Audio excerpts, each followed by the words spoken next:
day, South Africa. The Constitution of the Republic of South Africa, Act number 108 of 1996's Chapter 5, Section 102, subsection 1 and 2 specify the circumstances under which motions of no confidence are to be passed and the direct consequences thereof, in that, quote, subsection 1, if the National Assembly, by a vote supported by a majority of its members, passes a motion of no confidence in the Cabinet, excluding the President must reconstitute the Cabinet.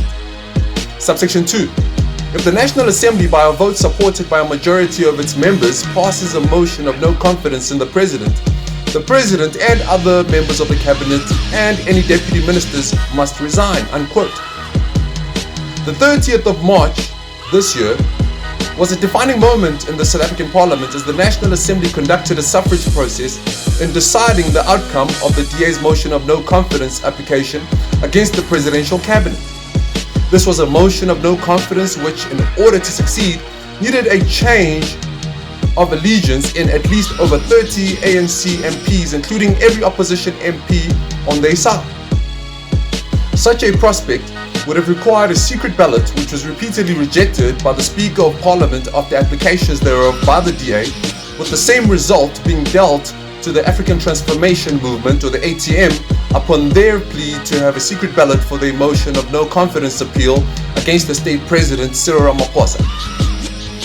The DA has requested for a motion of no confidence against President Ramaphosa's cabinet based on the multitude of violations and underperformances which the individual ministers' departments are subject of, such as the following. The Transport Department, in its exhibiting of desperation to generate funds in the midst of its uneconomical accounting state, has increased the markup on license renewal costs for Gauteng citizens to 250 rands for an online booking fee, 99 rands for the driving license card delivery fee, and 72 rands for the transaction fee. The department's gazetted notice on the 3rd of September 2021 is being contested by both the DA and the Automobile Association, or the AA. The Energy Department has reported since the beginning of the current administration that almost 100 municipalities are owing service providers, including Eskom and water service agencies, more than 23 billion rand. Whilst the state president has announced that, quote, Eskom is working with government and other stakeholders to address its overall debt, as well as the debt owed by municipalities and individual users, unquote, this debt keeps increasing. The Labour Department has had cases brought before it, with noted examples being Mfuleni municipality in Gauteng's luring of unsuspecting matriculants with, quote, internships, unquote. At this municipality, where it was subsequently revealed that in order to secure being hired, they'd have to have sexual intercourse with local ANC officials.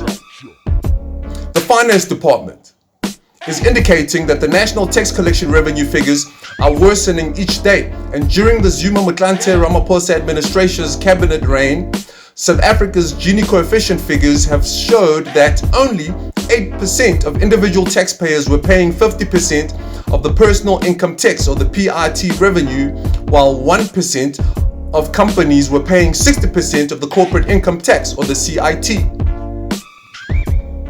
The Police Department in this fiscal year is reflecting that up to 1.7 million rands of the police budget was spent irregularly, with a total of 3.5 billion rands of irregular spending still under investigation.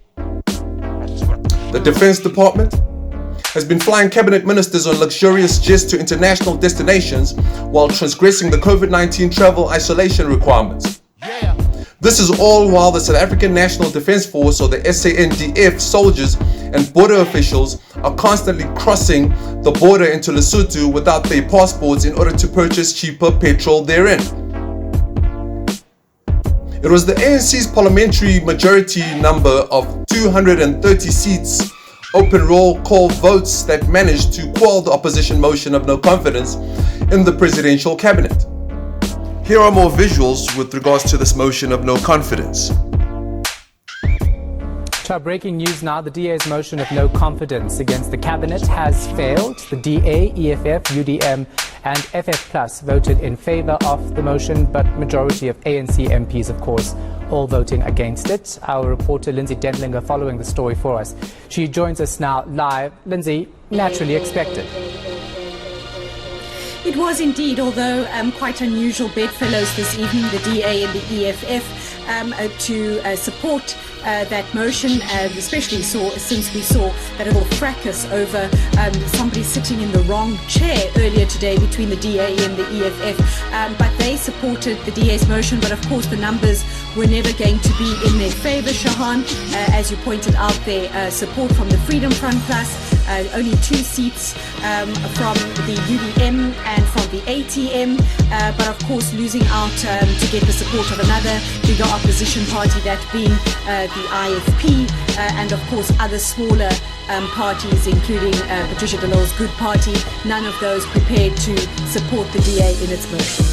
Being fully aware of the intimidation tactics that are often used by the ruling party, one may logically conclude that the reason for their refusal to have a secret ballot was motivated by the awareness that the most recent municipal elections produced a majority of opposition votes for the first time since the first fully democratic general elections of 1994. A secret ballot in Parliament would have a high possibility of producing a similar result as the municipal election of 4 months prior, as the overall sentiment of the South African voter about their leadership should still be the same.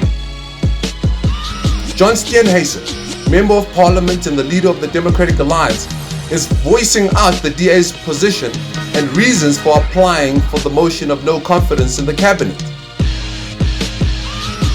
The collaborative efforts of the Hawks Serious Organised Crime Investigation, Cash and Transit Task Team, Department of Home Affairs Anti-Corruption Unit, and Johannesburg Central Tactical Response Team have resulted in another expose in the Department of Home Affairs, or the DHA.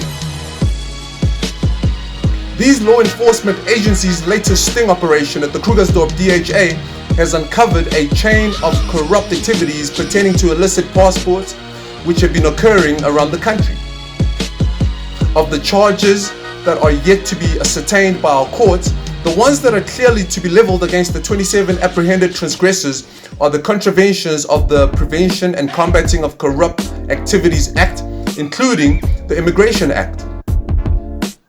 South Africa's Immigration Act number 13 of 2002, section 42, subsection 1A4, charges the 2 DHA personnel, including their superiors, for their unscrupulous administration when dealing with illegal immigrants by stating that, quote, section 42, subsection 1, subject to this act, and save for necessary humanitarian assistance, no person shall aid, abet, assist, enable, or in any manner help a.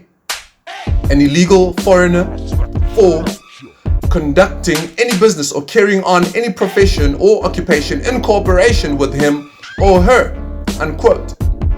Here's a video pertaining to this case. Now, 27 people accused of being part of a fake passport syndicate will remain behind bars, at least for now. The suspects appeared at the Krugersdorp Magistrates Court yesterday, and they were arrested in a sting operation at the Krugersdorp Home Affairs office on Friday. A Pakistani national, believed to be the kingpin, was also arrested. It's believed the syndicate involves corrupt Home Affairs officials, but here's ENCA's Mangoba with more. This is the man the Home Affairs Department believes is the kingpin of a fake passport syndicate operating in the country. The 9-year-old Afran Ahmed was caught red-handed during this sting operation in Krugersdorp on Friday, where 26 other suspects were also arrested.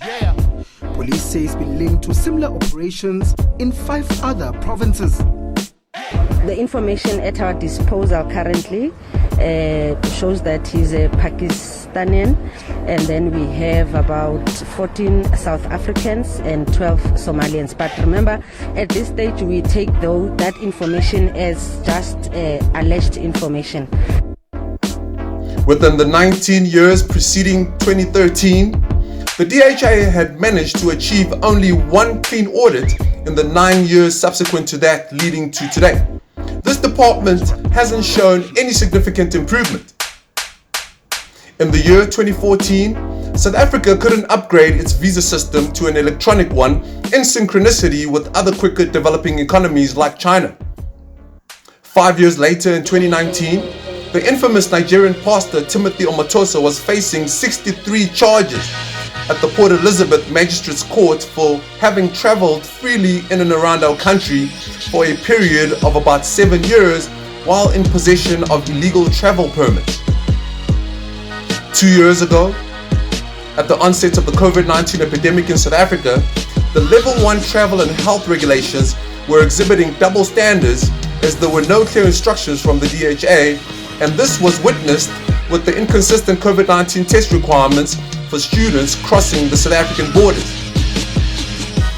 Last year saw the National Preventative Mechanism, which was established by the United Nations or the UN Convention Against Torture and Other Cruel, Inhuman or Degrading Treatment or Punishment, conducting a third visit to the Lindela Repatriation Center in Krugersdorp, which currently accommodates hundreds of refugees after there were reports of refugee ill treatment from the DHA, which prompted the South African Human Rights Commission, or the SAHRC, to also investigate.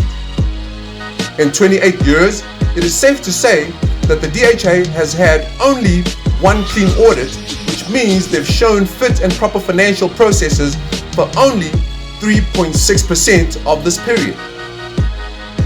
Another branch which was found to be exhibiting the maladministration within the DHA was the Government Home Affairs in Mpumalanga, where 2 years ago it was accused of being overcrowded and leaving members of the public in an unsafe and freezing cold waiting quarters. Now is the time for State President Cyril Ramaphosa's, quote, comprehensive review of the work visa system led by a former Director General of Home Affairs, Mr. Mavuso Msimang, unquote, as he announced during his 2022 State of the Nation address, or SONA, to bear results by ridding the system of incompetencies, including the upgrading of staff with his Presidential Employment Stimulus, or the PES, which he promised would, quote, enable the Department of Home Affairs to recruit 10,000 unemployed young people for the digitization of paper records, enhancing their skills and contributing to the modernization of citizen services, unquote. Herman Mashaba, leader of Action SA, has been following the developments of the Krugersdorp passport fraud syndicate case. Thank you.